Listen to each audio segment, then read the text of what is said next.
Joining me from on this is the founder, CEO, System Strategy and Policy Lab, Murtala Mohammed. Good to have you join us, Mr. Mohammed. Already 2,187 communities are said to be at risk of, moderate flood risk and more than 1,240 for high flood risk. How prepared do you think we are?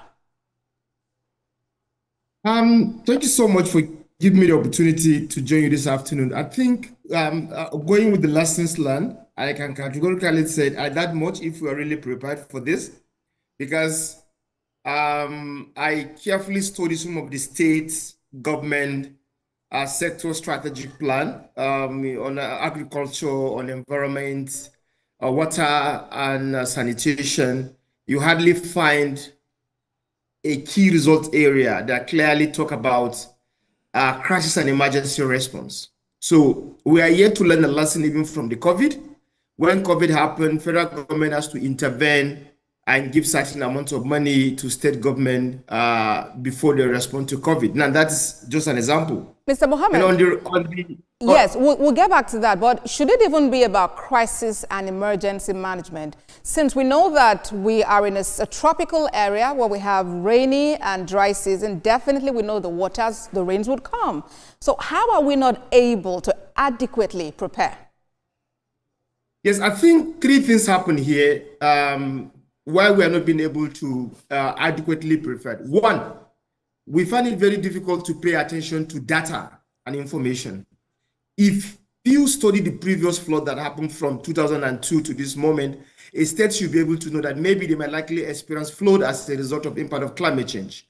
But at the moment, we know governors, specifically governors and top government officials, they hardly pay attention to data. They hardly use data to take an informed decision. So now you mentioned about in 30 states, 1,258 communities might likely have effect of flooding this time around. We don't pay attention to data. Two, we hardly capture this crisis in our strategic plan. Then number three, we hardly even allocate resources in case if it happened. So by the time it happened, that is when we now form committees. But it's not the issue of forming committee. This is the right time to form a committee.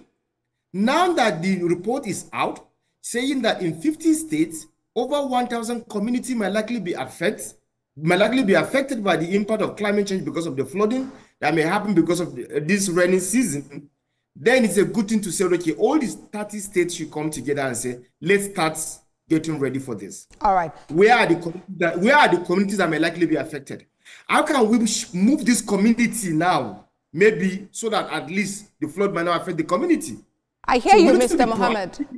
All right, we need to be proactive. You've spoken about funding. In the past, we've heard about ecological fund being released to different states to manage, this crisis. Where are we failing?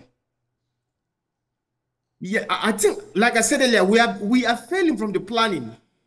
Because if you plan very well, we have a technical team of experts to provide recommendation to governors of these states, and from the ecological fund office that manage the resources. How are the ecological office relating with the governors? And how are they providing data and information to them? How are they providing the technical support that is required for state to plan, budget, use data, release the money, have technical experts that will they review quarterly, they review every 6 months, and they review annually and see what are the challenges and where do we need to improve. So at times we ignore all this report. Now the report is coming out, 30 states are there. We have the 1,000 communities that may likely be affected, but how proactive are we? All right, so proactiveness. At times, yes, we'll just wait and be reactive. When the flood happened, then the government will form a committee. The previous committees that the federal government have been established, the state government have been established, where are the reports? At what point did we sit down to review the report and come up with a strategic, tailored-fitted recommendation on how can best address these issues? All right, Mr. Mohammed, I believe you have made your point. Founder, CEO, System Strategy and Policy Lab, Murtala Mohammed. Thank you for your time on TVC News at 12. Thank you. And have a good weekend. Bye-bye.